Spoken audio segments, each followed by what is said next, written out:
Now, when we think about biomarkers, 20 years ago, we didn't have very many biomarkers. And in the past 20 years, we've had significant advances in being able to find each and every one of these biomarkers. EGFR is our age-old biomarker where we have learned so much and how we can be of assistance to these patients because they weren't really responding to the traditional treatments and it wasn't really well understood until we were able to target that specific mutation.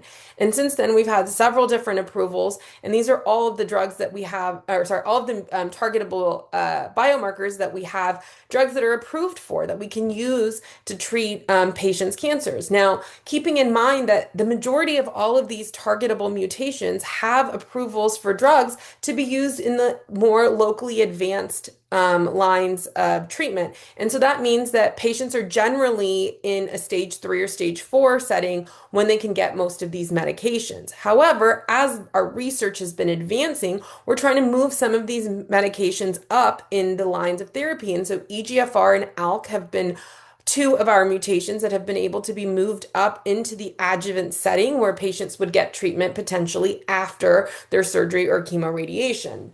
And so another area of the biomarkers is the immune-related biomarkers, right? So the targetable mutations are, your ID card that has a little flag on the cancer cell that says, here's my mutation, come and get me.